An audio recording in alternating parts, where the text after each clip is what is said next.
Okay, I think we are live. My God, every live stream I'm going to start the same way. I think we're live. I've been playing around with my audio settings because I think it's still a bit too loud when I speak. Let me know in the chat if you can hear my voice a little bit quieter. I lowered the decibel down. In any event, we'll wait a minute or so, and then we'll get the game started. I found another Rage Forest game with T90 and the Viper. Hopefully they fare better than yesterday's live stream games.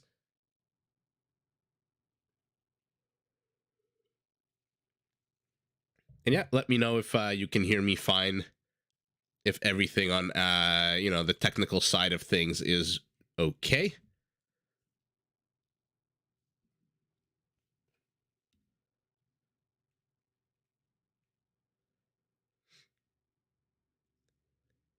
Volume good. Okay, excellent. So yeah, let's get started. Another 4-on-4 Rager here. We've got Team West with Ganji playing as the Blue Portuguese. We've got Andorran playing as the Orange Turks. Okay, good civ in a map like this. Nolo with Tatars. Yesterday, if you saw my live stream, I can turn it up a smidge. And the Viper playing as Berg. No, 1 second. That's not right. FedEx playing as the Franks. Okay, so overall, pretty good civilizations pinging the lake, no doubt. Wanting to see how many fishing ships they can fit here. This is more than the usual standard 3. Opposing Team West, we've got T90 in black as the Slavs. We've got King Marv on his flank as the purple Goths.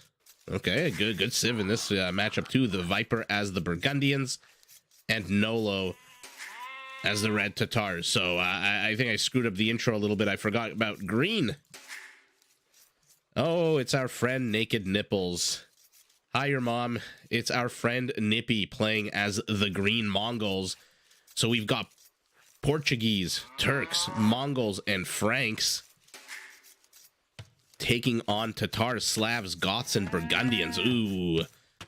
Let me know what you guys think. I think Team West here potentially with the better civs. In any event, we'll see how the game progresses. This is an unranked ladder game. Players just playing for fun. Teams are not set. Probably random civs. Let's take a look at the map. We've got a very easy wall off here to the south. Another easy wall off a little bit north of that. Ooh, wolves are howling and baying at the moon. Blue aggressively walling off here in the middle of this. But what the hell is this? This is Viper plus Burgundians equal domination. Yeah. If anyone can explode in Castle Age and just wreck, it's the Viper. But he's going to have to go through Nolo's base or this big opening here on the side. You know, in Black Forest, sometimes you get these really ugly spawns like this, where it's basically an open field with some forests in the middle. And you have to figure out how the hell you want to wall that off. Let's see. Again, the players are doing all visible. So they see this group of 6 wild boars, basically 2,000 or so food. Yeah, 2040. We'll see which team decides to go in there first. For now, though, Nolo being aggressive. Nolo coming under attack. Brings back a villager, but Andorran a little bit too quick. In any event, does end up losing his scout anyway. And the wall off continues. Let's see what Orange can do here. Will Andorran try to sneak in? Will he? Okay. I don't see a hammer in this villager's hand, so no construction at the moment. Does double back. Okay, finally. Will put up a palisade. Purple pinging his heart out here in the center. Basically telling his, probably telling T90 to wall further in. But if T90 moves forward, he's going to get attacked by this wolf. His opponent making no effort to attack the wolf. And now that it's targeted T90, he will jump in. King Marv joining in the fight, getting rid of that wolf. What is under attack here? A villager from a wild boar. Look at these beautiful cows with their big bells. That's, you know what? That's what Age of Empires needs. It needs more cowbell. And we've got another fracas here between Nolo and Andorin, really trying to jostle for position. Neither player willing to really give up any of this center position. Is this part open? Oh, wow, interesting. So Nolo, take a look at Nolo's base where he spawned to the top. He's got this interesting little expansion here, which is very, I mean, what civ is he? Tatars? Okay, but this is very easy to get rid of if you really wanted to, giving you an avenue of attack into your opponent's base. For now, we've got Woloff's Andorin trying to keep his villagers safe from the Viper's greedy scout that already has one kill. And yeah, take a look at the civs here at the bottom right of your screen. Again, Portuguese, Turks, Mongols, Franks against Tatars, Slavs, Goths, and Burgundians. Let me know what you guys think. Who takes this? I mean, I naturally, in maps that are closed off like this, always love and give an advantage to civs like the Turks. Big, ranged gunpowder units, lots of narrow avenues here, bombard cannons. They have a lot of potentially deadly units at their disposal. Nolo taking a page out of the Viper's playbook, walling himself in. We've got another villager walled himself in. Okay, it seems to be a fairly standard thing that players are doing now, I guess, walling themselves in. Teal not wanting to deal with any kind of forward aggression. FedEx says, leave me the hell alone. Let me boom. I am in feudal. I am the Franks. I already have 2 farms up and a mill. Remember, the Franks do get all their mill upgrades automatically for free. Viper pinging furiously at this lake. I wonder why. Red coming forward. What was in here? I guess another villager. Why is Viper pinging this map? I usually, when I cast games, disable the chat, so sometimes when the players are talking, now the Viper is pinging here. I guess he just wants to make sure his teammates know where the action is, that they don't miss anything. I mean, yeah, Goths plus Burgundians.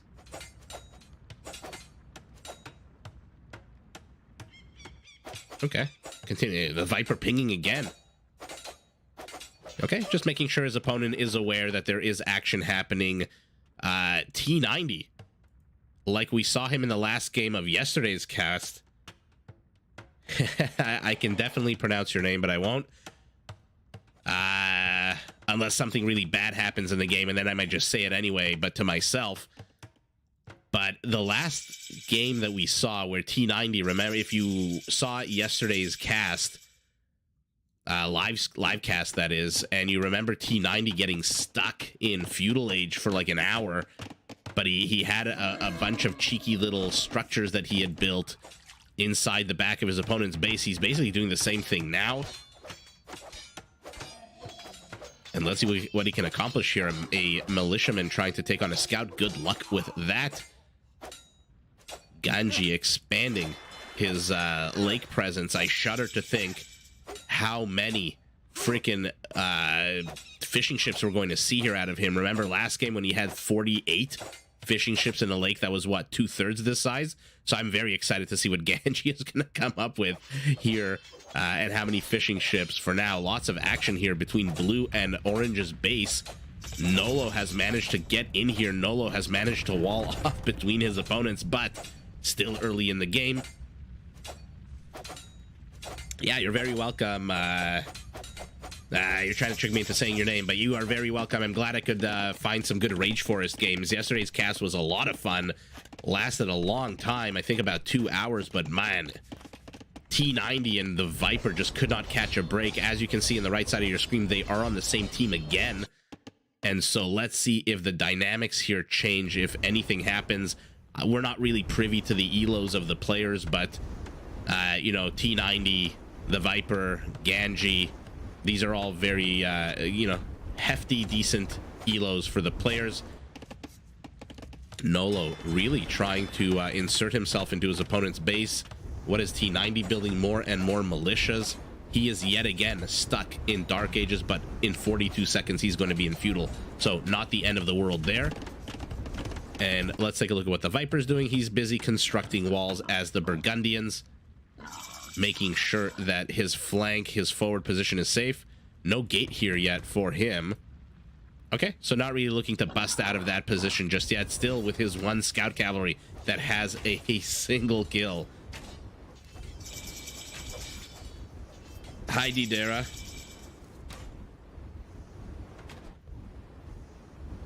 Are you talking about this particular game or the ones that we casted yesterday? Because yeah, they got really rolled hard. Their supporting teammates were not really doing their job in making sure that they were handling 2-on-1 and 3-on-1s as well as they possibly could have. One fire ship out of Nolo trying to be annoying. A bunch of villagers for Andoran just hanging out watching the fight. Yeah, the games yesterday were just, yeah. Now we've got a forward castle here by Green. Game is going good. Teams are very close to each other, but T90 seeing this with his wall off immediately constructs a more sturdy wall off here as the Slavs. Now, one of the cool things about having the Slavs, there are a few civilizations that I think are quite good. You know, the Chinese give all the farms 10% more food, which if you have a Sicilian player on your team is just absolutely bonkers. But one of the cool things about the Slavs is all for the teammates as well. All the barracks, the archery ranges, the stables, and the siege workshops all give you... Where the hell are all these structures, though? All of these guys give you 5 population rooms as if you have a house. So it saves you a lot of wood in the long run, the more of these buildings you build. Nolo building fire galleries, hiding them. And what is the Viper doing? Let's take a look. Oh, he's booming his ships. 19 fishing ships already for our yellow Burgundian. Ganji not able to really saturate, had to take care of the threat first. Okay, but now both teams have stabilized. Mangudai are out, and there's 2 breaches in these walls here, so T90 not able to fully wall off before these incredibly fast cavalry archers make it into his base. Yeah, 173 or yeah, 173 to 170 population for Team East. Lots of buildings under attack here. Is he attempting? Is Nolo attempting with 2 villagers? He's now attempting to block all communications, all trade between Orange's base and Blue. He wants to isolate Andoran, and the more isolated Andoran is, the more the Viper and Nolo are just going to steamroll over him. T90 doing his best here to be a complete pain in the ass, making sure that these knights from FedEx have literally 0 that they can do. Look at how many spearmen. I mean, spearmen super duper weak, but when you outnumber your opponent 2-to-1, not exactly a fair fight. But T90 has to be careful. All of his attention is here at the front, and he's being castle dropped. Oh no. This is literally what happened in, what, 3 out of the 5 games? 3 out of the 4 games that we saw yesterday? Let's see if he can defend it better. I don't know if this game was played before or after, but our black Slav here circling, trying to get some kind of distraction underway. Did Nolo get the wall up? He got the wall up, and there's a siege workshop. Let's keep an eye on that and see what happens here. Second town center going up for our red Tatar. A civ that normally needs a lot of open space and a lot of open room to maneuver. Okay, T90 continuing to build walls, but King Marv saying, you are on your own. Go handle your scandal. I am not involved here at all. What the hell is he doing? What is King Marv doing? Why is he blocking T90's escape route if T90 gets in trouble here? I mean, I have no doubt T90 can handle some aggression, but oh god. Oh no, these Mangudai. Okay, he just needs 1 villager to escape here.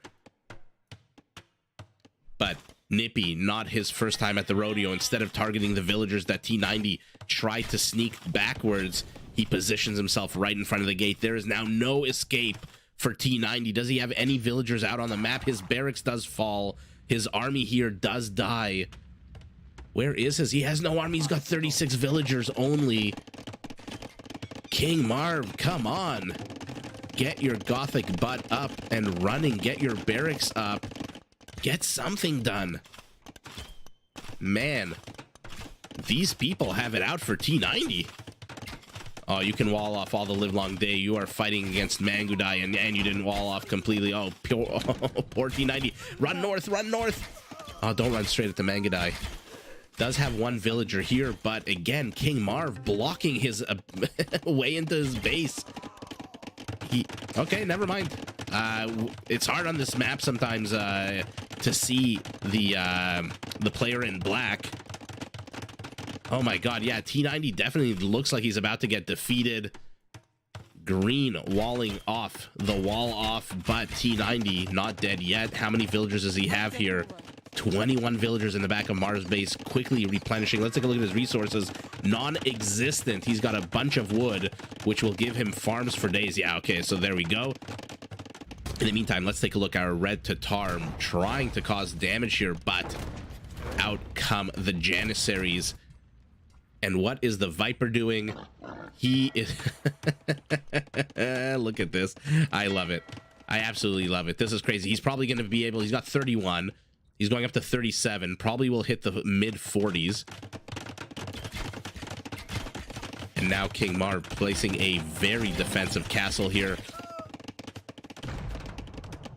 And the Mangudai are in, but there is a very basic bitch Mangonel here. We'll see what it can get done. I don't think it can even one-shot these Mangudai, but with castle support to soften them up, maybe that's a different story altogether. Does need to get this battering ram. Come on. No, don't go back. No, you don't need a secondary wall. Just attack the battering ram. There you go. Okay, and now our Burgundian player. Take a look at the upgrades, the tech research at the top right of your screen. Cavalier, husbandry, forging, chain barding armor. These Cavaliers are going to be faster. They're going to attack harder. They're going to be able to absorb more and more of a pounding from his opponents. Yeah, the Burgundian bonus. What is the Burgundian bonus? I think it's the one with the relics. Yeah, 30 food per minute with a relic, which is why the Viper here is going to pick up this relic. Let's see how many relics he actually has, because that's going to be a serious help to his teammates, especially to T90, who needs all the freaking resources he can get. One relic already, so 60 food per minute addition to every single member of his team. What is this yellow dot here? Oh my god, did King Marv take his relic? T90's base has been completely ransacked. Let's get that out of the way so we know where to look, what to do. I don't think he even needed that petard here, to be honest, but Red has wedged himself, isolated Orange, and you best believe these Burgundian Cavaliers are going to come out, and unless Orange can come up with something more than 10 Janissaries, he is in serious trouble, because let's take a look at the Viper's resources. 600 food, 1100 gold almost. Yeah. Our orange player is in trouble. Blue and teal really need to bust their asses into this base. Scorpion, not really a necessity right now. Perhaps a battering ram. And what is FedEx doing? FedEx is booming in a major way. He's got the top score of his team. Villagers moving forward. Town center. Stables. Okay. So our Frankish player is building stables. No big shock, no big surprise there. Our Tatar player really shouldn't engage into, I mean, it's not a lot of Janissaries, but my god, are they a powerful unit. With Marv as an ally, you don't need enemies. I mean, yeah, look. You're the Goths. You can't really wall in. You don't have walls. There's no team here that has Cumans, so your Palisades are basically 250 HP as opposed to 333. You know, houses are a good wall, but let T90 sneak in more villagers. What's he sitting at? 28 villagers for T90. So he is in serious trouble right now. King Marv, though, ringing the south of his base with castles, infrastructure. My concern with this is that it does not give him a lot of room to maneuver here. I mean, not that I think he has a choice. He's I love these fishing traps. 25 of them. but there is not a lot of room to maneuver until he brings out these onagers. Okay, so that's a game changer.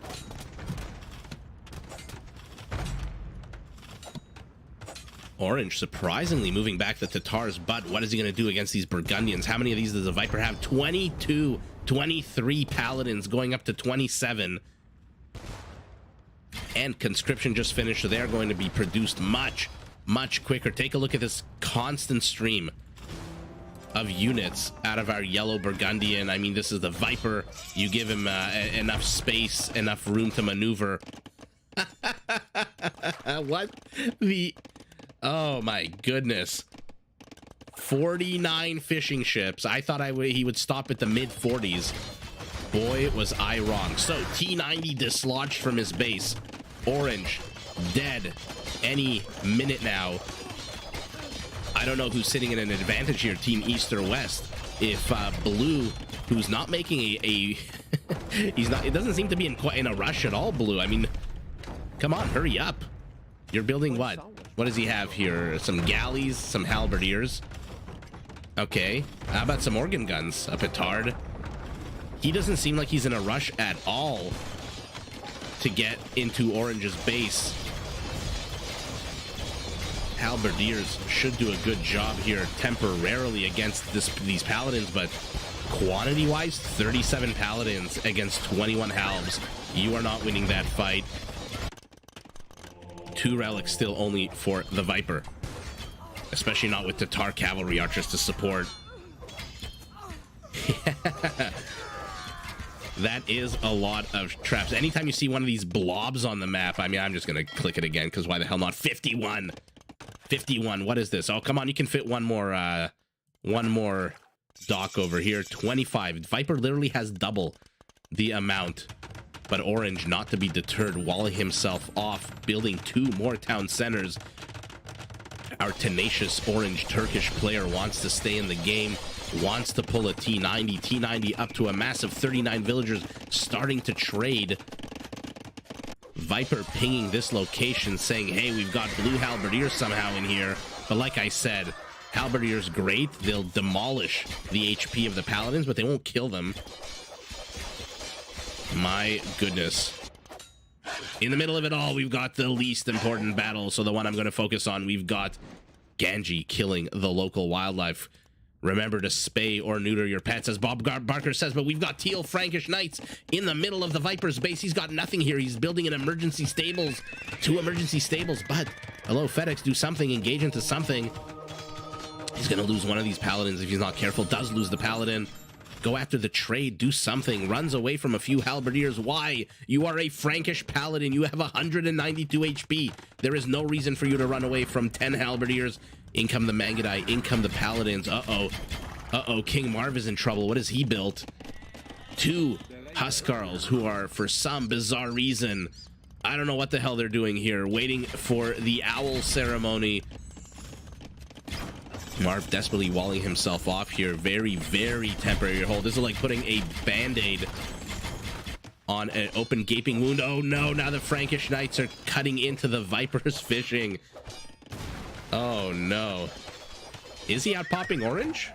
Yeah, Orange only has 29 villagers. T90 managed to get up to 44. But now we've got... I mean, you're the Goths, right? If you're... Okay, 68 halberdiers here for our Goths. I'm not sure why the camera took me there. But 68 Gothic halberdiers should be pretty damn good at clogging up the works here. The Viper desperately pinging here, showing that, yes... Oh, he deleted all these units. You know why? Because he wants to build more units at home. He is supply blocked even with the extra 10 population space. Yeah, Marv is banking a serious amount of resources with Duel to possibly share it with his friend. Oh no! You do not want to take Mongol, I mean Frankish onagers, not the greatest, but if our Mongol player starts getting siege out, he is going to be in serious trouble. But our Mongol player has stopped producing anything. The naked nipples are happy to sit back and just demolish these halberdiers as they try to flit in here through this tiny little gap. Oh my god, what a mess everywhere. Tatari Okay, cavalry archers managing to get the halberdiers. Has to move forward, has to defend these Burgundian paladins. These are not Frankish paladins. They've only got 160 HP. Orange, still alive, has managed to Viper Gate the Viper. Not something you see every day. Always excited to see something like that. And while the Viper watches, he is peacocking. He is showing him, hey, you did not kill me yet. Finally, Blue reaches to support his partner here. But Frankish Knight still being annoying at the back of the base. What is T90 doing? Building, expanding. He is up to 67 villagers. These 9 trading cards of his. He has to babysit these. He has to be very careful. You don't want FedEx to start sniping them. Let's take a look at the speed. Trade cart 1.5, Knight 1.49. So in theory, this Knight should never catch that trade card. And now we've got a big engage. Huskarls moving forward. Onagers on their way as well. And this is the power of the Goths. My God, look at this stream. Look how fast he's training these halves. So he's got an Anarchy, which means he can train the Huskarls in the barracks. I wonder if he has Perfusion. With Perfusion, it's a 219% faster barracks production. Yeah, I definitely get that from StarCraft.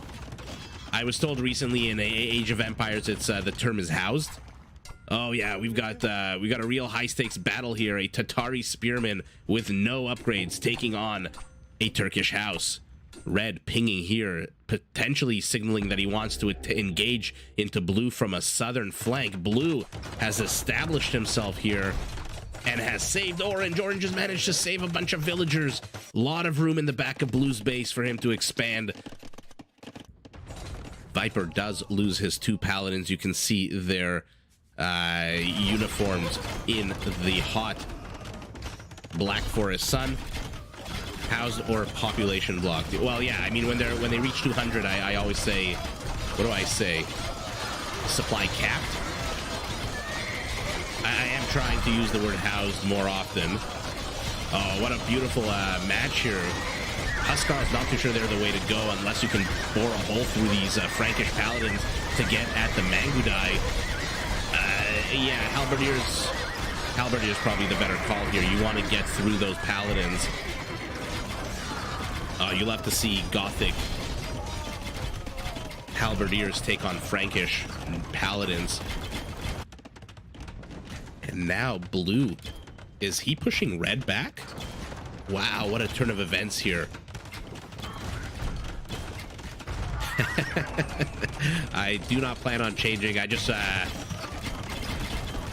my concern as always is just to be as accurate as possible. If there's terms that, you know, the general, the Vox Populi agrees are the right terms, I'll use them. Let's take a look at the Viper's fishing.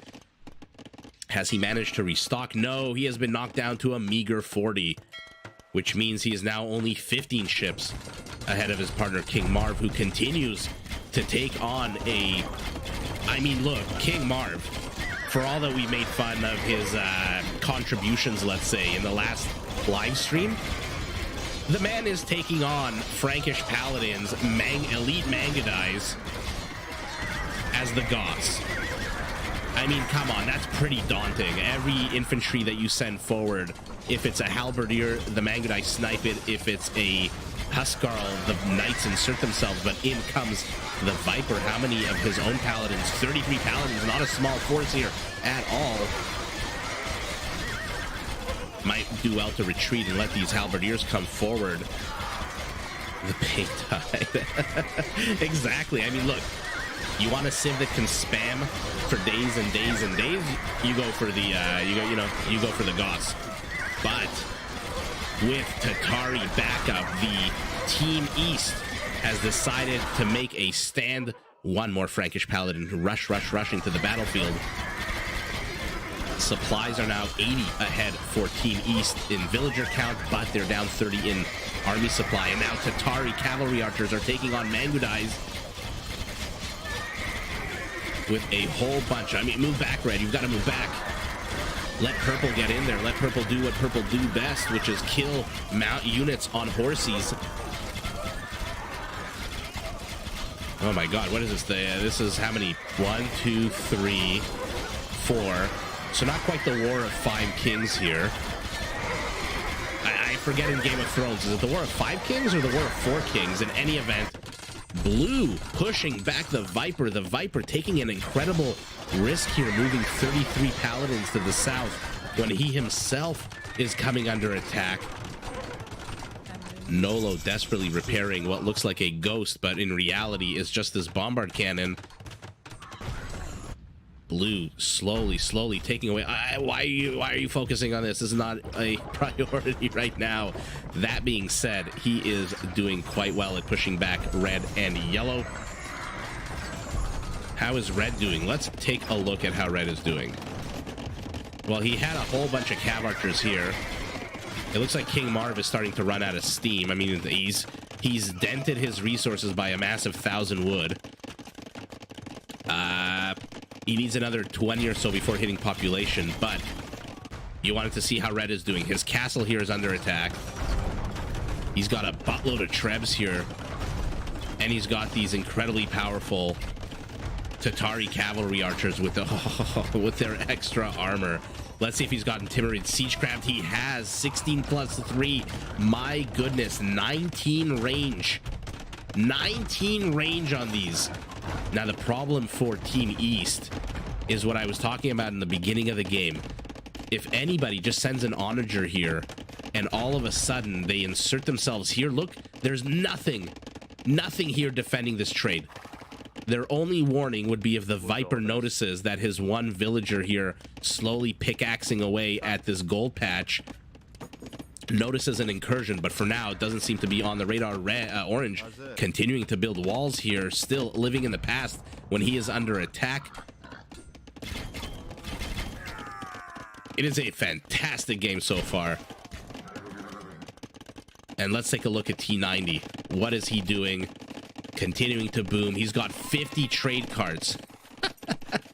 And he is now building onagers. Oh yeah, Coustilier's in.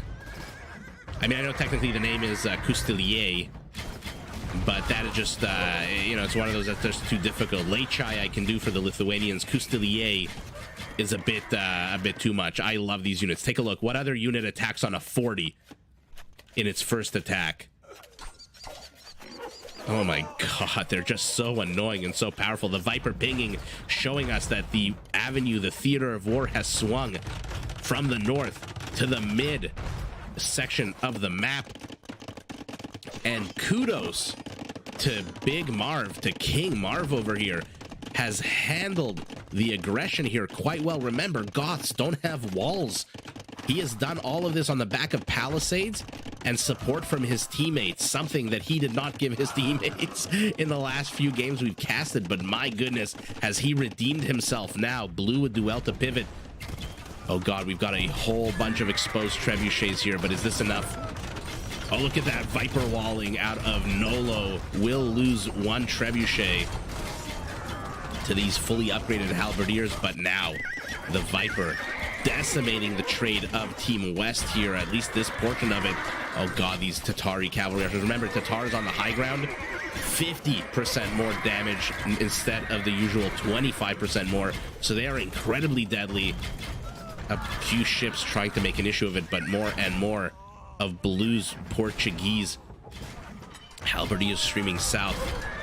And yeah, FedEx should be able to clear this up. So whatever incursion Team East thought they could, oh geez Louise.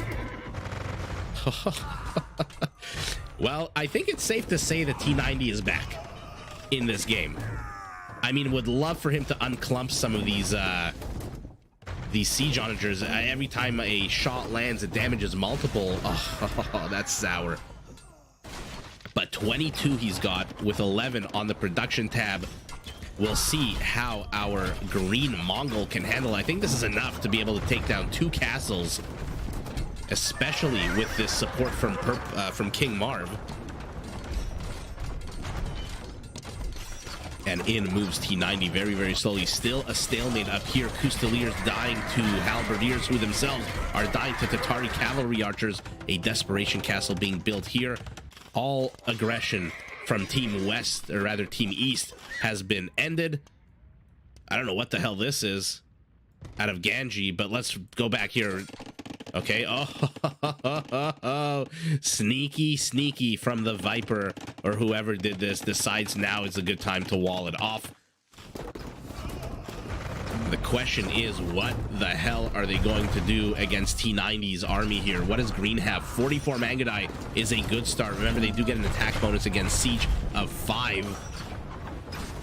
Another castle going down, though, but this, they need to come up with an answer for this. Look how beautiful this unit is, with its reinforced metal wheels and body and just a bunch of rocks ready to destroy everything and anything in its path. Oh, this is where the Mangudais are, but it looks like they took a Mangonel shot to the face. Or maybe Custeliers just surrounded them. Custeliers and Huskarls pretty damn good at killing Mangudai, if I may say so myself. What the hell is Ganji doing here? Okay, he's building a box. We'll see what he decides to put in a box. Yeah, very good harass, but it does seem like the army supply is now 50% ahead for Team East. And you are absolutely right, Shamo. The walls look like they're about to close in. We'll see what these Frankish paladins, they're not going to accomplish much here, just what, 5 of them? But this is a little bit more than 5. This is 47 Frankish paladins, and this is not a lot of halberdiers. Background beautiful. This is not a lot of halberdiers out of our Purple Goth. I'm trying to desperately click on this. Only 23. The rest are Huskarls, which the paladins should have a pretty damn good, easy job cleaning up, even though they do have a melee attack of 16. Okay, Mangudai moving in, picking off a Siege Onager. The problem for them is T90 has gone up to 37 Siege Onagers. Viper here doing exactly what the Custeliers are meant to do, which is hit and run. Use that charge attack, then run back, and then use it again. Take a look, 40 attack. Uses it up, only becomes 11. We've got a elite cannon galley. The question is, what's Orange doing? Okay, he's building himself some cavalry archers. Okay, he needs those cavalry archers yesterday. I don't know why Teal keeps throwing away these small clumps of paladins. These are not cheap paladins, and he's only got 45 gold. Although now the northern Treb area is completely exposed. What are you doing? What are you doing? No, go after the Trebs. Scores surprisingly even. Yeah, Orange just couldn't. He was isolated. I mean, for what was done to him, the fact that he's back is surprising. His score is absolutely abysmal. Where is Orange lumbering? It's here. Okay, so he's busted a hole. Let's see if they manage to get the trade. I mean, look at this. Completely open space, and now Orange. Remember, the Turks have one of the coolest features where their Scout Cav automatically upgrades. Oh, no. Oh, no. Where's this trade going? Oh, they're going here. Where their Scout Cav automatically becomes Light Cav when they reach Castle, and automatically becomes Hussars when they reach Imperial. No time required, no resources invested required.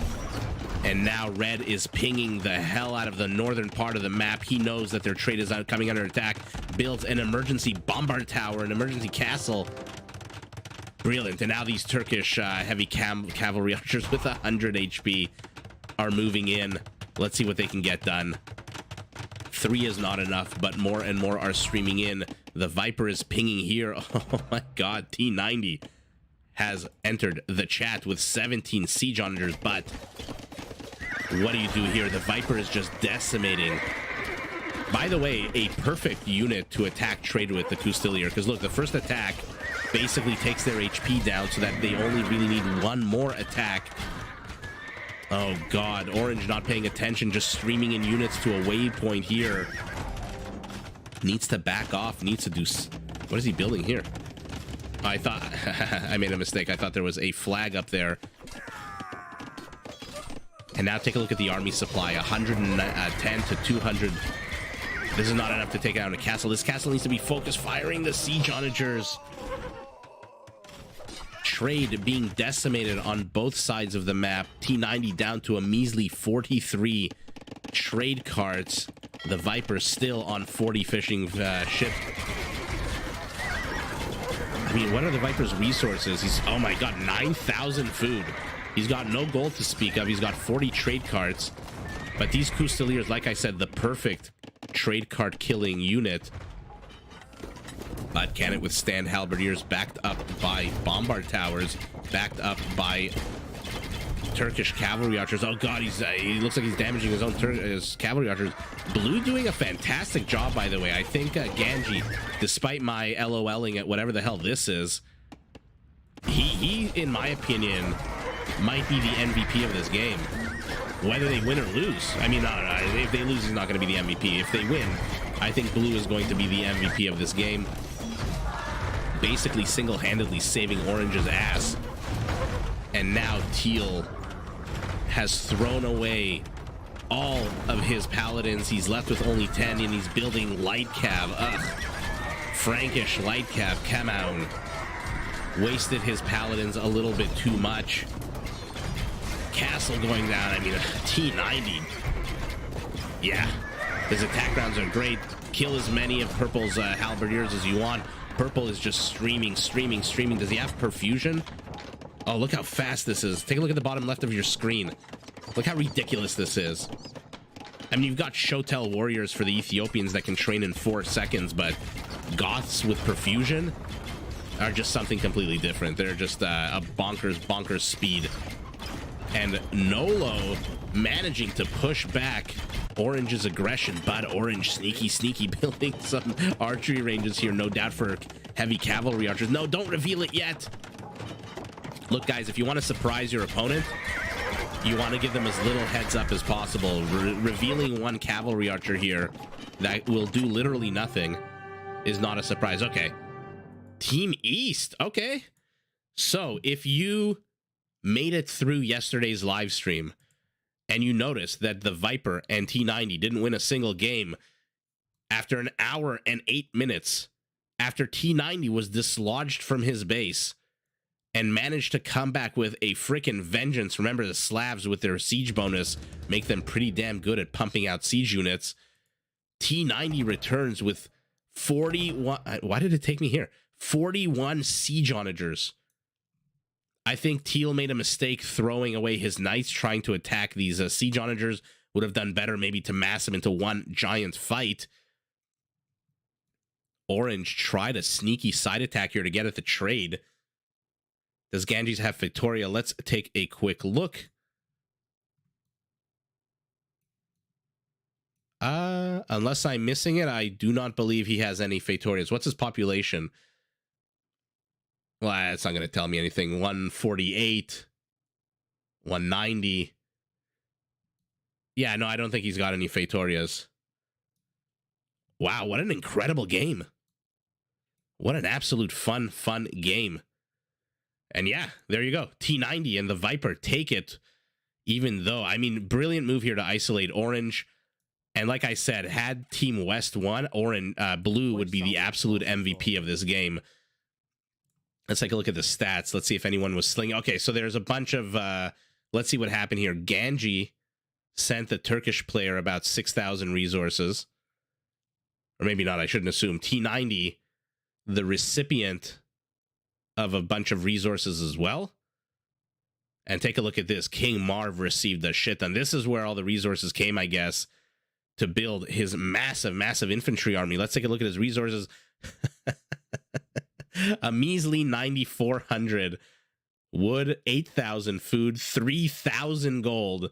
T90 banking nothing because he is busy producing a bunch of siege onagers out of his siege workshop.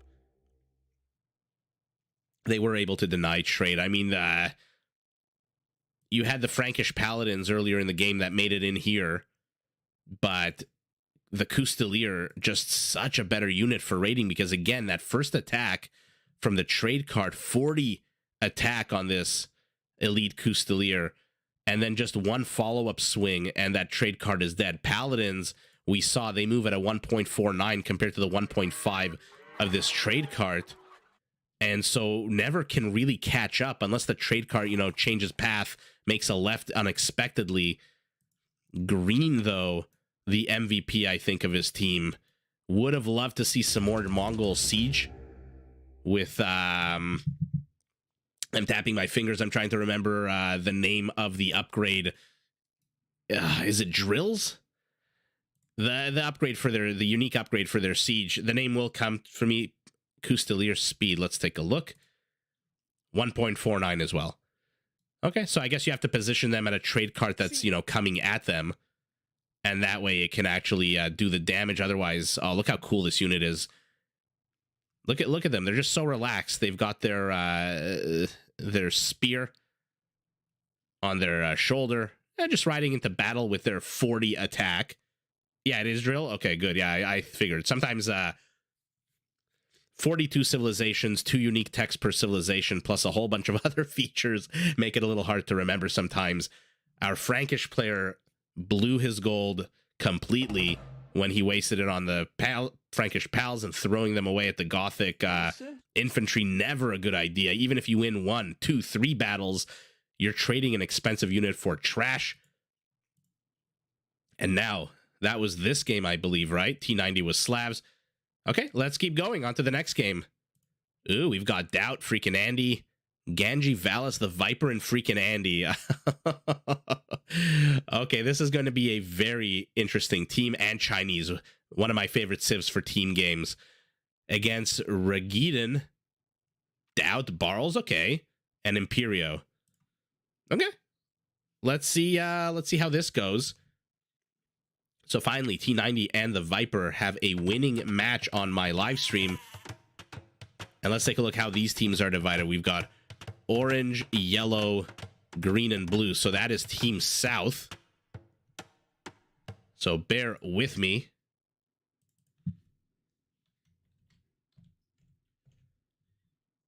And this would, I guess, then be Team North. Yeah, the Lord Doubt is in the house. Let's take a look at their civs. We'll go. We'll start at 12 o'clock and make our way here and make our way clockwise. Barles playing now as the Burgundians. Okay, we'll see if he can do with them what the Viper did last game. Doubt as the Celts. Oh my goodness, an incredibly fun civilization on Black Forest. Regiden, that's going to bother me. I'm just going to call him the red player playing as the Portuguese. And Imperial playing as the Hindustanis. Okay. Remember, the Hindustanis with their caravanserai could explode their team's trade. And let's see, Team South, Valis playing as the Incas, one of my favorite civilization. Ganji playing as the Mayans. Walls are BOGO 50% off. The Viper as the Japanese. That's going to be fun to watch. And orange. Sorry, my mouse not cooperating. Freaking Andy playing as the Chinese. Okay. One of the best bonuses I think you can have in a team game. All your farms get 10% more food. No Sicilians in this map. Valis pinging the north here. He wants this area walled off. And this is a pretty interesting map generation. I mean, this almost looks like a hideout, right? You've got this big clump of wood. Oh, it's 3 a.m. in Switzerland? Oh, no. Okay. Have a good night. And hope to see you. And thanks for joining at 3 a.m. Hopefully, you can watch the rest of this tomorrow or catch up. I'm, again, planning on doing a bunch more live streams. But take a look at this map. This is hideout. Right? You got a big clump in the center here. You've got one avenue of attack in the east. The west, though, freaking Andy is in an interesting position here. Does he wall off closer and spend more resources? Or does he get more aggro and wall off further north? Hi, Semikos. RG Dan. RG Dan. Okay, I'm gonna call him Dan or RG Dan. Okay. Thanks for letting me know. Is slowly gathering his economy as the Red Portuguese. Freaking Andy, I see some dots. Okay, okay, I thought he was going to be aggressive and wall off here. Oh no, oh boy was I wrong. He is incredibly aggressive. Well, didn't complete the wall off here, I don't think. But no, he does with that little bit of a force, but this is completely open. So I am not too sure what the hell the point of this was. except maybe to be annoying. And now he's walling off even more. First, he starts with walling off a wolf. Amazing reaction time. Yeah, just two fronts. I'm glad you could join us, Skills Who Kills, with a Z. The question is, I'm going to zoom out. How hotly contested will this part of the map get? And if it gets very, very contested, will freaking Andy be able to handle it, especially with the Viper already on the water? As the Japanese, remember, their fishing ships get twice the HP and work, I think, progressively faster. It's not a fixed rate throughout the entire game. As he goes up in age, they do work faster. Okay. I'm very interested to see what the players do here.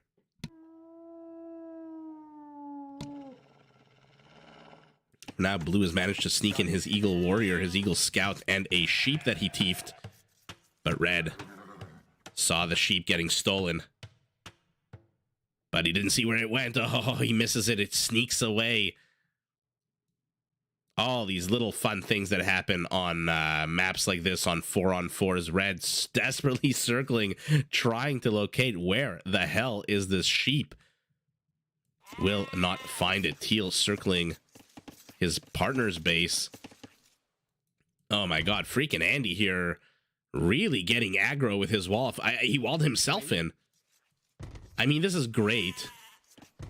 But tell me what you think. Is this really worth it? I mean, it's not a lot of wood, but is this really worth it? I mean, this is so easily broken into. There's no cumins again. It's 150 HP in Dark Age. Is this really worth it? All the micro, all the effort, all the energy. Teal pinging it already, so everyone's going to know and see. Suicide for Barrows. Let's see. Take a look at his... Yeah, I mean, what? Part of me says, you know what? It's amazing. If these were stone walls, it'd be something different. But they're just basic palisades here. Oh, Teal. Doubt was not born yesterday. He's not going to get his villager trapped or allow his opponent's villager to save himself. But I mean, take a look at this. What the hell was the point of all the micro, all the I'm going to say quote unquote all the wood? Again, it's not a lot of wood, but it really didn't accomplish much. I guess it stops your opponents from exploring your base and whatnot. Ganji, being a good teammate already, has established himself in Valus's base. Red, being a absolute terrible teammate, isolating his own teammate here to fight on his own. Imperio CC. We'll see. We'll see what he can do if he comes under attack. But yeah, no, your mom, absolutely. If you can defend this, good for you. But with one villager at the, what was it, the 8-minute mark of the game, you're not defending this. And again, if it was a stone wall, maybe, but the only use I can see for these kinds of wall-offs is for this. Look at Purple's scout. He's not actually scouting. He's busy tearing down this structure. But for all the time that he's spending on this, freaking Andy had to spend all the time microing his own villager to do this. So I don't know what the right answer is. All I know is that the Viper is yet again on the water, as is Purple, as is Teal, as is anyone, including Orange, who has any kind of lake, any cottage country in the back of their base. Okay, we've got Mayan men-at-arms with their archer friend. Remember, archers do become progressively cheaper for the Mayans. I think it's 10%, 20%, 30 starting in feudal age. So this archer has already been a cost-cutting archer. Oh, okay, beautiful play here by Imperial. One tower should shoo this all away. But again, what the hell is Red doing? Does Red know what the map looks like? RG Dan, why are you... What is going on here? Okay, so he's trying to lame Valus's barracks. And we'll see what comes of that. We'll keep an eye on this barracks. We'll keep our mouse clicked on it to see if it starts producing anything. For now, though, this tower does shoo his opponent away. Imperio with the good wall off. has reached feudal, which means he now has stone walls, but this is a lot of villagers to pull off the production line. 10 villagers when you've got 28 is a way too many villagers to pull off the production line. Orange trying to Beastmaster himself here, getting 3 wild boars, slowing them down with a palisade. Man, does freaking Andy love his palisades. The Viper slowly picking away at the HP of these wild boars, helping his teammate out. Amazing play here by the Viper to tickle away at the HP. Now they're a little bit weaker, require fewer shots. Oh, and look at this welcoming parade here from freaking Andy as they chase the one villager. They do get shot out by other villagers. Okay. Interesting here. Interesting things happening on this map so far. Yeah, it really feels like red doomed gray, right? I mean, what? Again, red can delete these at any time, and I'm sure if gray pings this area or flares the area here, he will. He's busy here at the back dealing with this Incan intrusion into his base. Our Mayan player, look, even the villager has joined into the fight. Slowly attacking. Now, freaking Andy cleaning up Barl's palisade. Barl's cleaning up freaking Andy's palisade. Not too sure what the hell the point of any of this is, but the Viper continuing to boom with his fishing ships, 15 of them. A market going up for him. Okay. Our Mayan player desperately struggling to get into this part of the base. Little does he know. Has he seen the secondary wall off? Yeah, he's seen the secondary wall off as well. What is Valis doing with his one militiaman? Literally nothing. 2 town centers going up for doubt as the Celts will see what he can accomplish, but finally the action is about to begin. Not too sure I agree with the placement of this castle. The boxing mod. What's the boxing mod? Oh, deletes the okay, I think a little bit of a better location here for his castle. Will be able to bust through, but there's going to be a castle facing him, and Barl started his castle way ahead of him, so we'll see who finishes up, what they can accomplish once they finish up. Man, our Mayan player really struggling to get into Imperio's base. Imperio here building more and more defensive towers. Sorry guys, I'm going to keep coming back to the Viper's fishing ships because this is, I'm sure there's going to be another dock or two that goes up here. It's just always so incredibly fun to watch the bonkers fishing. Oh, the never-ending game. This is like the Cold War here. Red doesn't really want to engage into green. Green doesn't really want to engage into red. Both of them kind of just flailing around at each other. What is this blue dot? Oh my god, the sheep that was teethed earlier remains. Or rather, maybe that was an exploratory sheep, I guess.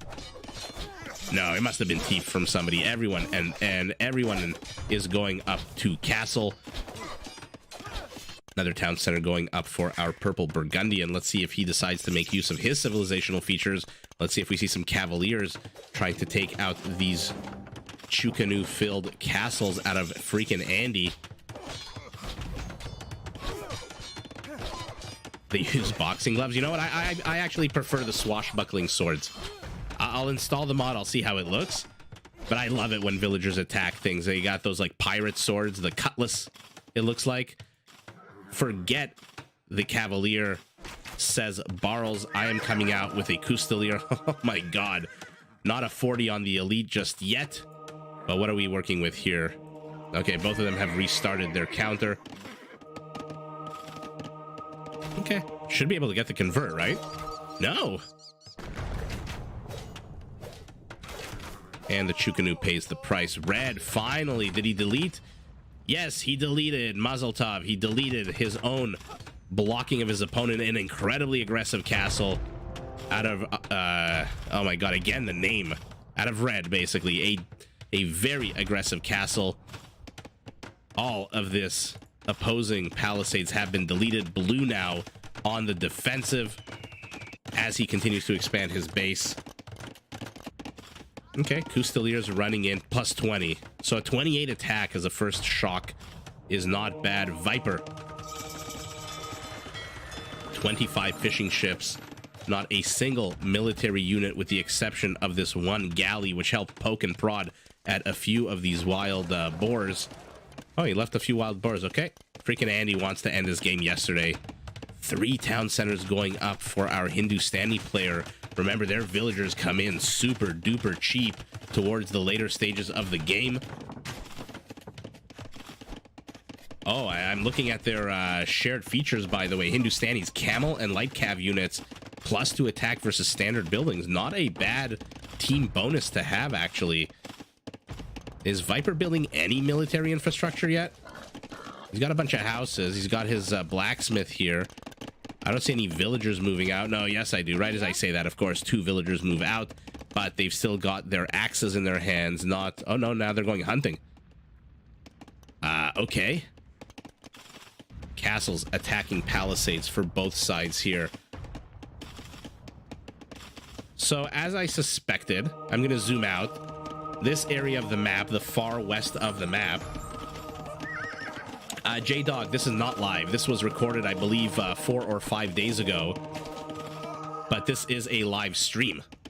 So I am live and alive. Knock on wood.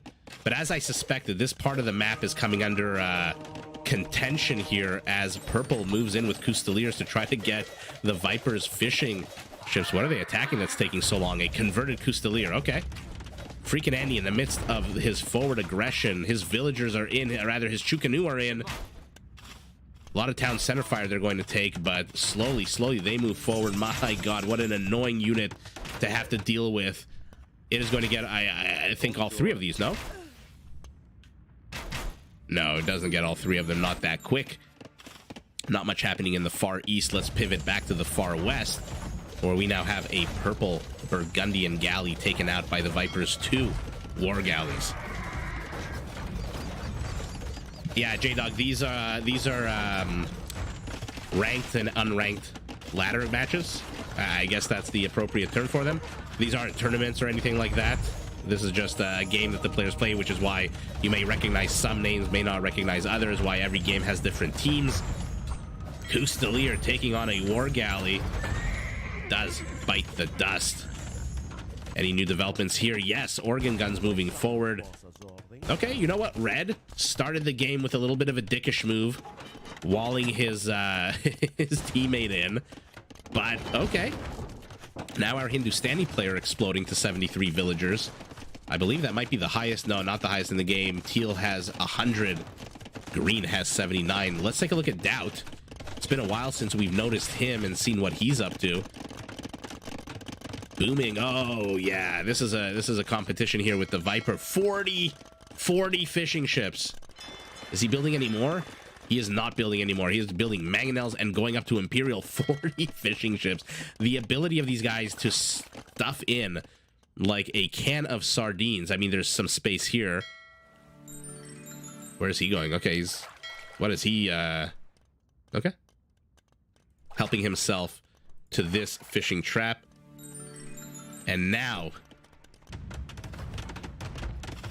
Yeah, sorry, I was taking a look at... Guys, if you haven't watched my videos, if you haven't seen my casts, you know that I love to distract myself. And I love to talk over myself. We were looking at Doubt. Führer, Celtic. Oh, we're gonna love to see that onager. He is booming. I don't see any military buildings out of him, although I see some defensive structures here with some siege. Anytime you see Celtic siege on Black Forest is an incredibly fun thing to see. Organ guns busting their way through the east. Team North is holding the line on the east to the west. The Viper finally coming in with his Japanese heavy cavalry. We'll see what he can do against these Chukanus, or rather with the Chukanus, I mean. But it looks like Team South has taken firm control of the resource-rich portion of this DMZ. That will solve them both. Yeah, the Celts. Lance, you played this game, or you played as the Celts back in the 90s? Okay, Doubt. Continuing to chop lumber. 109 villagers. Okay. I mean, cavalry archers are great, but they're not great at taking down buildings. like all ranged units, they're not exactly the strongest. Yellow Viper pinging this part of the map, showing blue, hey, bro, you are under attack, Ganji. Get back, get back. Ganji, though, very much forward focused here. Is he in Imperial? He is not, although in a minute 51 seconds he will be. I mean, I like this from Viper, don't get me wrong, but Cav archers are not really going to demolish, again, not really going to demolish structures. And when you're playing on a closed map that's walled in, you need some kind of heavy brute force unit. Is he building siege? Is he building? No, he's got one spearman for some bizarre reason still alive in the game, but blue, is he springing it ready, getting ready to spring a trap? He's got a bunch of crossbows here. 10 crossbows, 13 rather, and these organ guns are nice and trapped in here. Actually, more than 13. He's got about 20. Is he going to spring them or not? Or is he going to wait until they are in Imperial Age? Let's keep an eye on it. I know there's action all over the map, but I love a good trap. Yeah, AoE 1 came out in 1997. And AoE 2, AOK, Age of Kings, what was it, 98, 99? Oh man, I begged my dad to buy me. First, I begged my dad to buy me Warcraft because, you know, Warcraft was the OG RTS at the time. Plus, who doesn't want to fight with trolls and orcs and elves? And oh, while we were waiting for the trap, Team North just takes it. Let's take a look at why. I mean, they were pushing in here with a Treb. Team South, 3 of them are up to Imperial. Freaking Andy had, I mean, I think he was going up to Imperial. So the reason I don't think is in the East. Do they have any trade up? Let's take a look at their units here. No trade for them, but also no trade for their opponents. Okay, so the reason for the GG I don't think is to the East. Let me know if you disagree. Let me know if, oh yeah, AOC I think came after AOK, the Conqueror's upgrade. I don't think the reason for the GG was here to the East, but it seems to have been a little bit of a mini battle here. Let's take a look at the West. Oh yeah, here's your GG. Here's your GG. Doubt pulling a T90, showing up with these Celtic siege onagers. My goodness, your mom, you are absolutely right. He giveth and he taketh the GG for his team. I mean, let's rewind. I was so focused, guys. I'm so sorry. I was focused on the eastern portion of the map. But, you know, I gotta watch Doubt steamroll with his siege onagers. I mean, Celt, come on. Okay. Okay, so we're about, what, 3 minutes away? One town center Viper. Yeah, I wonder if he didn't need it because he had all these fishing ships. Well, only 24. In any event, let's take a look. We've got 6 siege workshops, out of which are about to pop. Siege onager upgrade in 33 in-game seconds, out of which pop 12 onagers. Any more in production? 6 more in productions. We're 20 seconds away. Nutrigrain cereal box. I think I bought it from one of those like stores that had the word CompU in it. You know how they used to have bins of like Mavis Beacon teaches typing. Okay, so the siege onagers get upgraded. This castle is in the way. Oh my god, how cocky are you that you are about to win the game that Barles decides to delete his own castle? And let's see, Celtic siege. Oh, so gross. So gross against these 4,800 HP. Oh yeah, goodbye Chukanu. Get in as close as you want. You are doing absolutely jack to these siege onagers. Now we're up to 19. More coming forward. 22 in total. Goodbye to this castle, which is for some reason continuing to fire on the monastery. Oh, you freaking love to see it. What an absolute beauty of a thing to see Celtic siege just demolish anything and everything. Chukanu dodging. Okay. Bob and weave. No, took his eyes away for a second, freaking Andy. Okay. It had it already installed. Oh god.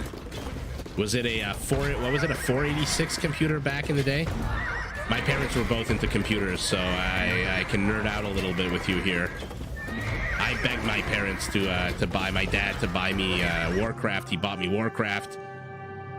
Then I found Age of Empires 1, which I liked, but everyone was just building catapults. First of all, there was no everyone. I mean, just like the computer just kept building catapults. Then Age of Empires 2 came out while I was in high school.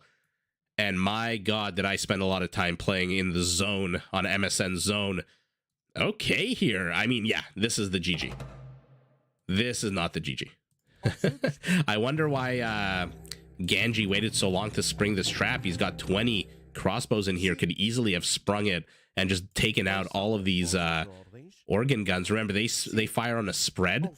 So if you're clumping your units, they are going to demolish you, but it doesn't look like these blue archers would have been clumped, these crossbows. Yeah, that escalated incredibly quickly, Atlas. The second that siege came out, I mean, freaking Andy has nothing. He's got, this is his army here. 1 Chukanu. What does the Viper have? 15 Cav archers making their way south. Nothing that could engage into this. No cavalry units, no counter siege, no bombard cannons, nothing. And so I can see why Team North just surprise Celtic Siege with upgrades. Oh God. Oh, that's you, Skills or Kills. Okay. Okay. All right. That was game number 2. Let's move on to game number 3. Remember, for anyone joining right now, this is not any kind of tournament game. This is not any kind of championship or whatnot. These are just games that the players have played on their own here and there on the servers. And what are the teams? Blue, green, orange, and teal. Blue, green, orange, and teal. Oh, wow. Wow. I'm going to zoom out. Take a look at the distance between green and his partner. And take a look at the distance between frickin' Andy and Valis. Wow. So we basically got 2 players isolated to the left, 2 players isolated to the right, and oh God, look at Lewis. Look at him. This is ridiculous. What a weird spawning. Oh, I reached 1K? Oh, that's fantastic. Thanks to everyone watching. Thanks to everyone who subscribed. 1K, baby. Woo! We'll figure out a proper way to celebrate here. But I'm just astounded. Look at this. Lewis is completely up Schitt's Creek. He's basically 2-on-1 right now. His teammates clumped 3-2 over here. But this is a massive, massive map. Let's take a look at the players. Let's take a look at... Yeah, poor Lewis. Let's take a look at the civs here. So Doubt making a reappearance as the Burmese. I love the Burmese. We've got, oh no, this guy again with the name I can't pronounce, Regiaden. Yeah, wow, 1K. I can't believe it. It's only been 4 months, a little bit over 4 months since I started this channel, watched my first video, and told my wife I do not like my voice, but kept going, and here we are. Anyway, Regieden playing as the Grey Huns. We've got Tato. Okay, Tato is in the house playing as the Spanish, appropriate. And Lewis playing as the Turks. Isolated. This could be trouble. Turks, you need to get up, in my opinion, to castle ASAP. We'll see if his opponents give him an opportunity. Remember, these guys are playing on a explored map. So they'll be able to see where all the gold is, and they'll be able to see that purple here is on his own. Yeah, thanks, everyone. I appreciate that. Bigger and better. You know, we love to watch $1 Million Listing New York. If anyone watches that show, we're very big into reality shows. I don't know why. They're just so silly and hilarious. The dumber, the better is my entertainment philosophy. Except, of course, for my own casts. But there's a realtor, Ryan Serhant, who says, you know, always expand, always in all ways. A bit of a, you know, Bit of a cheeky thing to say, but yeah, let's keep going. Let's keep pumping out more content, more live streams, more shorts, more videos, more tournament coverage, hopefully in the immediate future. But let's get our attention back onto the game. You did not come online to hear me pat myself on the back. Ganji playing as the blue Cumans. Okay, so look at the HP on these Palisades. 33% more from 150 to 200. Once he hits Feudal, this will go from 250 to 333. Freaking Andy playing as the orange Italians will be a big headache for these Huns. The Italians with their Genoese crossbows, the natural hunter-predator of anything on a horse. Valis as the green Japanese, which is why he has already plopped down a dock.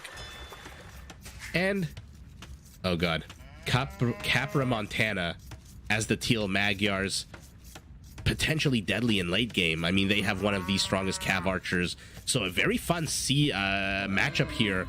Oh yeah, Capra really trying to beast mode his way here with 3 boars of his own. They are chasing. They want to get that villager, but they are running into each other's butts. What are the specs of my PC? Oh god. Oh god, that is not something I can answer right now.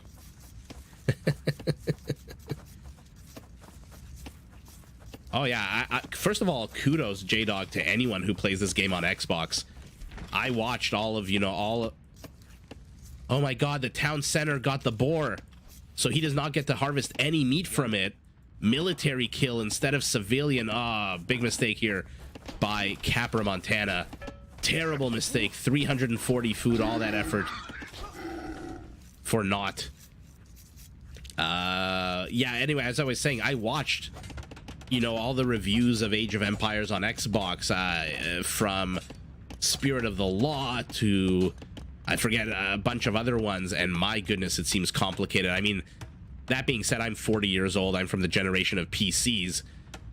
I love my PlayStation. I love first-person shooters. I cannot imagine, my console experience is more with first-person shooters, Call of War, those kinds of things, and God of War.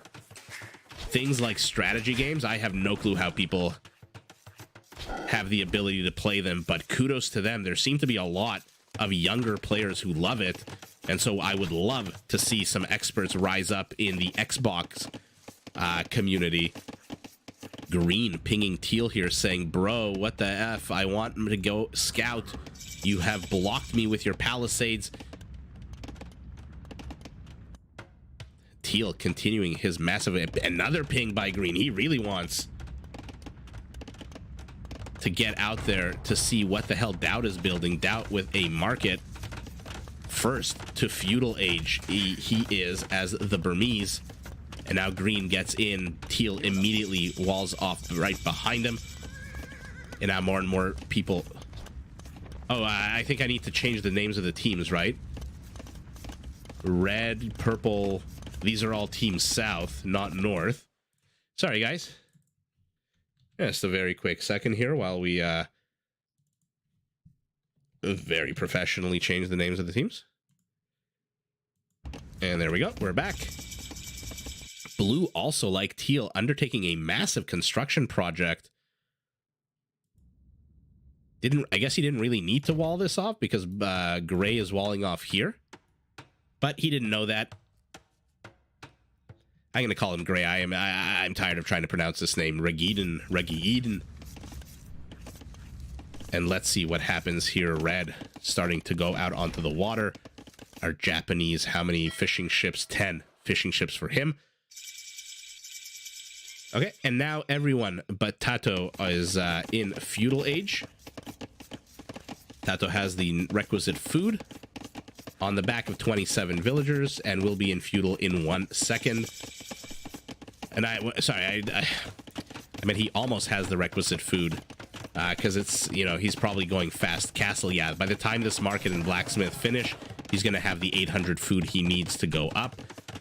Second town center for our Cuman player, using that very awesome feature of the Cumans that they can build a second town center in feudal age. Can also build a siege workshop with battering rams, which makes them potentially deadly killer in maps like Black Forest. You didn't realize Tato was there. Yeah, he's like in the corner, very quiet, hoping nobody notices him until he shows up with 75 conquistadors and, you know, 30 missionaries and just wrecks everyone. Yellow, Burmese, Doubt, building a monastery, and here come the battering rams. My question for Team South, the battering rams are cool. They'll bust through this. But for what purpose? He's got no army. You'll bust your opponent's gates, or rather palisades and walls, and then what are you gonna do? Anyway, we'll see. We'll see what our Grey Hun has to say. Also expanding, also constructing stone walls. Now we're going up to castle for a bunch of our players. Tato 51 seconds away. And who else on his team is not up yet? Purple, isolated. I am surprised that Tato is not making any kind of overtures here to his opponent, his teammate, who is walling off here. I mean, he's got his scout. I mean, there's not really much to scout here. You share map vision. He sees that blue is sending an army. Tato must send a few villagers, no? Once he hits castle, he's got no villagers on stone. Okay. Let's see where these guys are deciding to move. Never mind. They're building it down center in their own base. 2 of them. Okay. And like I said, great. You're gonna destroy the infrastructure here, the clog in the path. But for what? You've got 2 monks. And anyway, Purple now under attack. Has reached castle though. Does he have? He has the stone for a castle. Let's see where he decides to put it. Incredibly defensive castle placement. Incredibly defensive. Tato needs to get his butt over there. He needs to help his teammate. Not that his teammate is being double teamed at the moment. Basic feudal age archers are not going to be able to stop this castle. No how, no way, no how. Orange, freaking Andy, making no attempt to join Ganji in this attack. So for now, with the presence of this 1 scout cavalry, it's actually Purple who's 2-on-1ing blue. Castle will go up. We'll see what the hell Purple is going to produce. I mean, we know he's going to shoo this away, but does not have a lot of resources. We'll see if he banks, if he booms, or if he just starts producing units as soon as he possibly can. So gray and red not really helping their teammates out here at the moment. Yellow pushing forward, but again, I ask, to what end? I mean, 3 monks? What does Teal have here to defend? Absolutely nothing. Absolutely nothing. Capra Montana with the lowest score in the game. Green needs to come in here. Valis needs to really help his teammate out. For now, though, is building more walls. Or I guess he stopped building more walls now that the monks are out and tried to convert his villagers. Yeah, it's a good castle. My only concern with this is, had he placed it a few tiles more forward, he could have also gotten this stone pile under his protection, started mining in earnest a bunch of stone. I think he needs to get this outpost up as well. But overall, not a terrible castle placement at all. Take a look at its radius. It blocks basically the entire arc of attack here. And it's like a stopper in a bathtub. Nothing is getting by this castle until Imperial, I don't think. Does finish up the outpost. We'll see that blue has not laid claim to any part of this map, of this central area, and might feel a bit more confident to expand out. For now, no villagers on stone. Tato, a 4th town center. Yellow continuing to mass monks here. Moving forward with these siege rams. Rather, not siege rams, battering rams. I bet he wishes they were siege rams.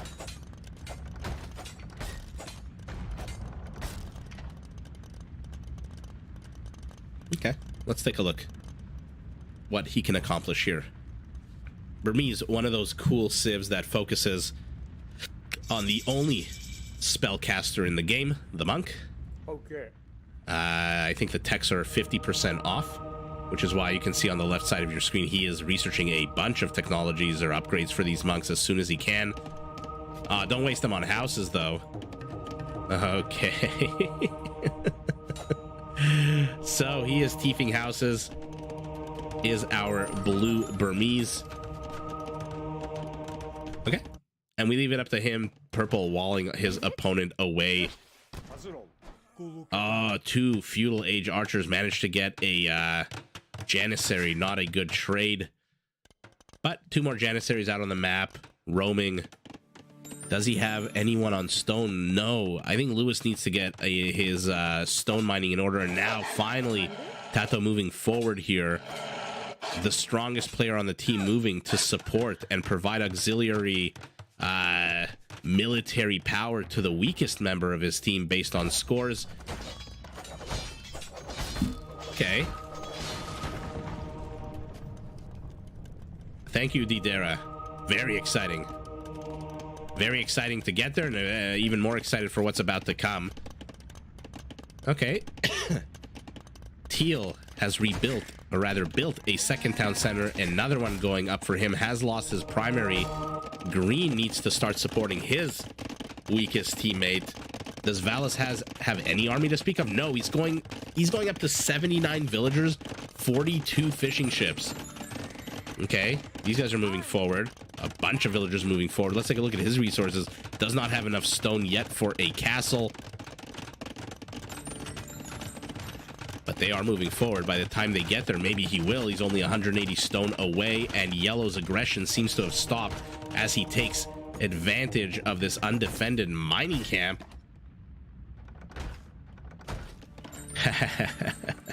I'm sure he would, your mom. I'm, of course, speaking of just based on the scores. So the strongest, right now the strongest in the game is Valis. Dowd is in second place. Oh, God. Six docks. Only 42 fishing ships. If only he could build some kind of oil rig here. Maybe that should be a unique structure of civilization, huh? A dock that you can build in the middle of the water like an oil rig. And a Japanese castle from Valis.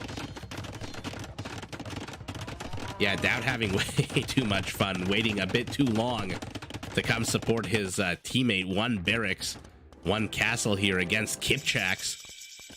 You love to see them. Let's see what kind of damage they can do. Not exactly the highest of attacks on a 4, but the multiple projectiles that they fire. Oh, he's trying, like I said, he's trying to find a way in. There is a gap here. Oh, Purple dropping the ball, immediately rectifying it, though. Good reaction time from him. And now, no more Kipchaks will enter the base. And thank you, Purple. Finally, you heard me across space and time. What are you? You are a Burmese monk. Now, Burmese player has basically stopped amassing even more. What are we looking at? 17 monks. Oh, I should have started casting 4-on-4 Black Forest games much earlier. 17 monks. When the hell do you see 17 monks? 3 players on Team South going up to Imperial. Only 2 in Imperial for now on Team North, and in come the monks. We'll see conscription being researched for our Japanese player. I saw chemistry there as well. Sometimes it's hard for me to catch these upgrades before they disappear off the map. Okay, let's see. Let's see what happens here. Teal with the sneaky wraparound. Will he be able to get the monks? Plus 10 attack on these light cav. They should be able to decimate these monks. Yeah. I mean, he's got to target the monks. Don't fight the other light cav. No, don't retreat. What was the point of that? You could have easily killed these monks. Okay, but does manage to manages to kill 9 monks of our Burmese player. Now Tato seems to be under attack from the Cuman forces. Condottieri coming out. But remember, they are good against these guys. Condottieri not only come with an attack bonus against gunpowder units, I think they also have a special armor class that gives them extra bonus armor against. So take a look at this. Gunpowder plus 10. I was pretty sure that they have a defensive bonus as well. Let me know if I'm wrong. I mean, obviously I don't think I'm wrong, but I believe Condottieri also have Okay. Maybe it's that infantry 10, because I remember it is a +10 attack and a +10 bonus. It might be infantry armor that's designed to help it take out gunpowder units. So, freaking Andy here, moving forward with the unit. Oh, look at this beautiful set of infrastructure here. With the unit that could challenge the Janissary. Now remember, because Team North have the Italians on their map, on their team, they can all build condottieri. So our Turkish player is in trouble, potentially backed up by his Spanish player. 2 gunpowder civs against a team made up of units, rather of civs that all have access to a gunpowder sniping infantry. The only saving grace for them is the Spanish cavalry, the Turkish bombard, and the range on these guys. But let's see, Kipchak's moving forward. Condottieri did not get the memo, attacking a barracks over here. Kipchaks need to retreat. They are not going to be able to take on Cavaliers. What will be able to take on Cavaliers is the Genoese crossbowmen with their, I think, what, +5? Yeah, +5 attack against cavalry until they get to elite.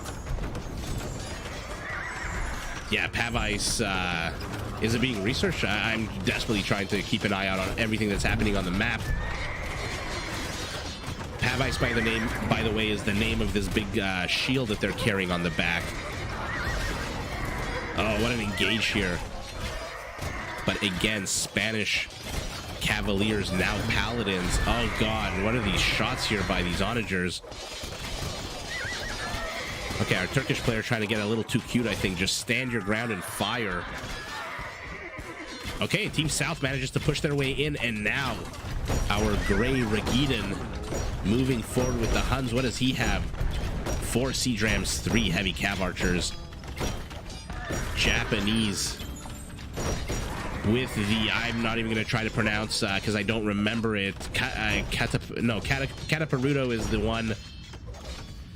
Oh, guys, Cataparuto, I think, is the upgrade for the trebuchets, but take a look at these towers firing 2 extra arrows. It might be Cataparuto. Right as I say, look at these towers firing extra arrows, of course, the towers have to stop. Cuban Castle now in trouble. Is there anything attacking it? Yes. 1 Turkish bombard cannon. These villagers are going to die.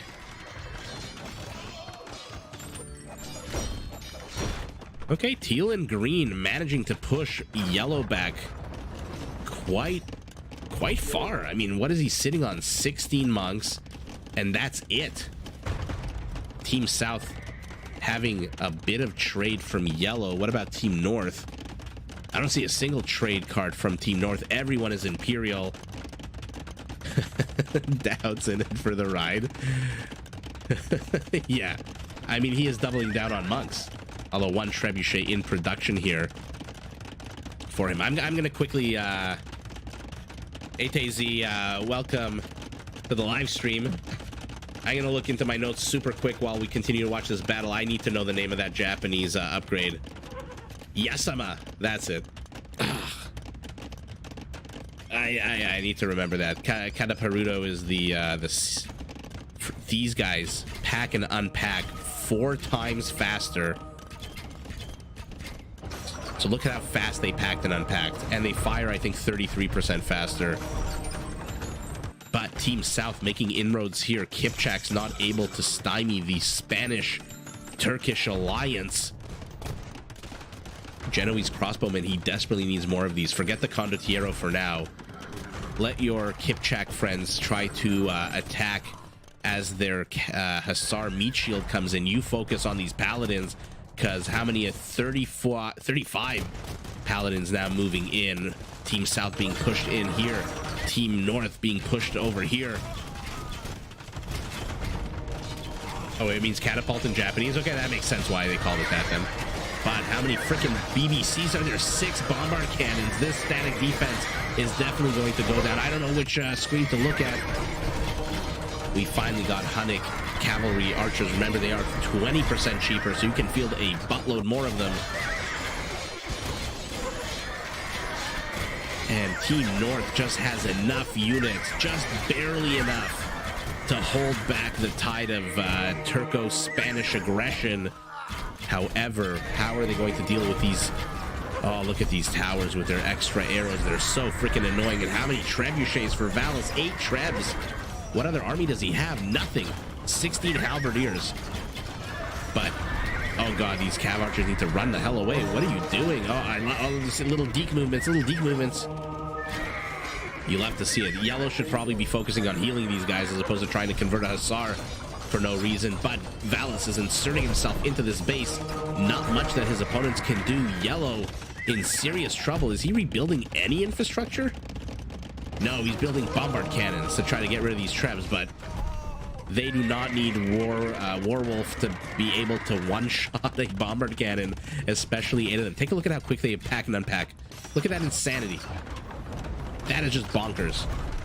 Oh. Towers keeping the monks away. They thought he would be able to convert, but now a sneaky attack into the flank here by our red Spaniard, who is producing not many light cav out of here. Okay, light cav not exactly going to sway the game in any one direction, I don't think.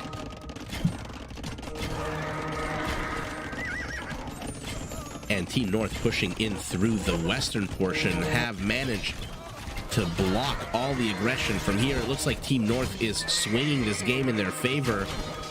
Oh god. But Team South, Tato was quiet for a while. Now we know why. He was building, cutting himself a little path here through the forest, looking for Grandma's farm. He found it. He's massacring these blue villagers.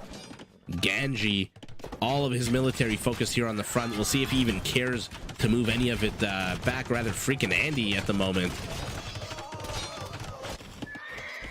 Not moving any of his military back is freaking Andy. His infrastructure very exposed. Let's go back to our Burmese. I am absolutely surprised that this has been pushed back, at least temporarily. But our Burmese player abandoning the monk play, going for the more... Oh my god, what a beautiful twin shot. I was going to say for the more secure bombard cannon play, but right as I say that, his only 2 bombard cannons get demolished. And now it is Team South who is on the back foot on the eastern portion of the map. Has to be careful. These Genoese crossbowmen are all going to get massacred if they do not keep moving. Bob and weave. Instead, a Hussar does die, but yeah. Our Turkish player retreating to the safety of his original castle, supported by another forward-ish castle. Total headshot. Yeah, Tato, genius move here. Unless it fails, in which case his opponents are going to use this same path against him. So, genius move for now. Let's say genius move with an asterisk. But more and more 42 Hunnic cavalry archers are coming out, but is it enough? Doubt here, completely dead. He's got 26 villagers, 5 pikemen at the 44-minute mark of the game. These Japanese trebs are just absolutely wrecking everything. But, oh my god, take a look at the bottom right of your screen. Take a look at Valis' stone count. What is that? How did he get that? 3654. He's got 7 villagers on stone. Oh yeah, now Tila's coming in as well with these Hussars. Team South has completely collapsed on the western front. Eastern front holding the line because of these guys. Elite Janissaries, my goodness. Accuracy only 65%, but Kipchaks are going to sacrifice themselves here. Oh goodness. Meat shield incoming for our Turkish player Doubt. What is he doing? He is attacking fishing ships. He is raiding everybody as much as he can. Okay, Paladins chasing these condottieri more and more. Oh, now the trade of the Team North is also suffering. So if Team South can hold on for another 5 or 6 minutes, oh, a convert on one of the bombard cannons. If Team South can hold on for another 5 to 10 minutes, yeah, they must be slinging him, right? Yeah, genius with an ass. If they can survive 5 to 10 minutes, if they can get rid of some of these trebs, my god, it's 11 trebs right now. Oh god. Oh god. Cav archers are just dying left, right, and center. Condottieri with their 5 have Vice, upgraded Pierce armor. They have to move back. Red continuing to demolish the trade, continuing to take these fishing ships out. One paladin moving north. Let's see if he manages to catch this gold trade. Okay, instead he's going west. Okay. Teal now moving in with Cavaliers. Yellow, what is Yellow doing? Monks, he is back to Monks, is Doubt with his massive 6 gold supply. Oh, Doubt. Okay. Purple has been pushed back. Red's infrastructure here is not going to come under attack as well from these pike if they want to, or they'll just insert themselves in here. I don't know that Red's insurgency here, this surprise partisan appearance in Team North as part of the map is going to be enough. I mean, take a look at villager count. They 424 to 399. Army supply 70 ahead, basically 50% more. But is there an answer to these Spanish paladins? You think Doubt, or rather Tato with his Spanish paladins, would have been better served just coming here and just demolishing or trying to demolish this with the cavalry archer support from the Huns? I think that might have been the better play as opposed to trying to go after these nitpicky. This requires a lot of micro, guys. Otherwise, they end up doing what they did a second ago when they're attacking houses, which makes no difference in the game. Meat Shield continues to come in while these elite Janissaries shell away at their opponents. 3 bombard cannons out. Yellow pinging here, saying everything we can, guys. Throw it at him. We need an answer to these trebuchets. The answer is not. The answer is not Hunnic Trebs for sure. Tato building a castle here. Brilliant move. This one castle could have done what all of his paladins did, but I see red. No, I see red trading cards that are dying. And now the game, I think, is spiraling out of control for Team North. Now they're up 100 army supply. Their score is up about 2,000 points. Purple doing a good job here of just feeding Hussars at his, throwing them at his opponent. He's got only 94 villagers on farms for our Turk. Look at this. Look at this incredible farming infrastructure. So he is happy to just throw as many Hussars as he can at his opponent while these elites, Janissaries, take a look at the kill count on them. It was 84 kills on these guys before a few of them died. So he's happy to just toe the line and hold the line over here while Tato does as much damage. Tato building more and more infrastructure everywhere he goes, leaving stables left, right, and center.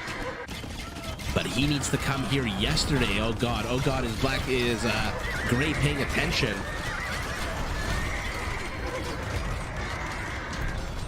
No, he is not. Loses a shit ton of these cavalry archers, knocked down to a measly 50. Yeah, Tato needs to get his ass over here, because now the Hussars are inside his base. Let's take a look at his resources. He is out of gold completely. He's got a bunch of wood. Maybe sell that wood.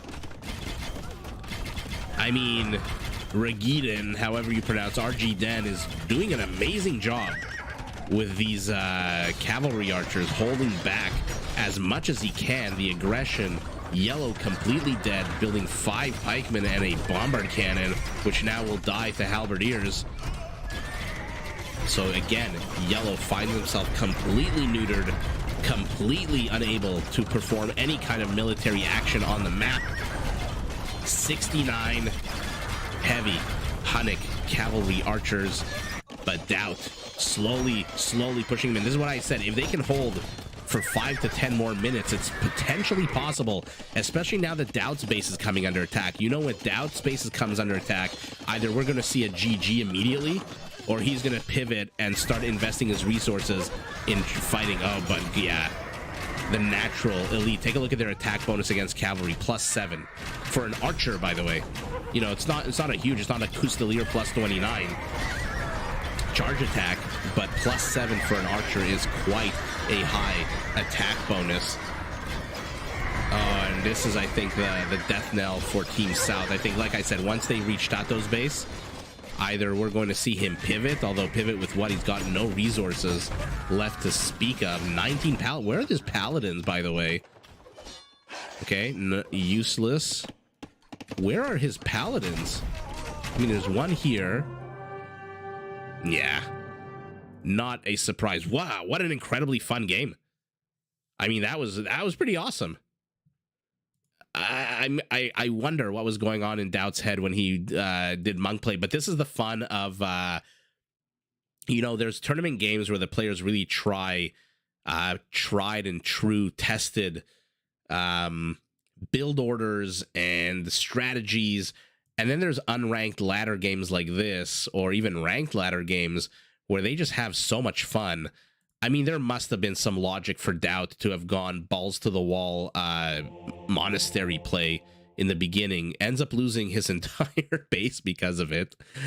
I mean, Burmese, remember, their elephants, I think, get extra armor, plus can be upgraded. So they are very much have some good elephants, but decided to go monk play. And like I said, once he busted into his opponent's base here with those rams, busted into what end? He got this far, and then without any actual military units, what more can you do? You know, you get to a certain point, you can't really push in anymore. I really would love to see where the hell are the 19 paladins for our red Spaniard. Are they garrisoned in here? Are they in here? Are they in the back of his base, defending his base? Yeah, they're here. He's gathering them. He would do well to take a monk. Yellow, no monk for him. Yeah, what an incredibly fun game. If Tato goes conks instead of pals and sits... Oh, yeah, no. I mean, he did build a castle here. But this is the deadly unit here, I think, for Team North. These Genoese crossbowmen are a game changer. I mean, you've got one Civ the Huns, which is cavalry-based. You've got Spaniards, which are cavalry-based. And then you've got Turks, which are gunpowder-based. And the Italians counter both of those, cavalry and gunpowder. So, I mean, first of all, if you remember in the beginning of the game, I said Lewis was going to be in serious trouble. Boy, was I freaking wrong, and I will admit it. Lewis held the line, a total MVP for his team, I think.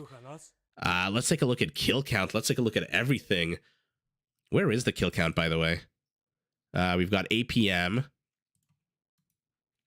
We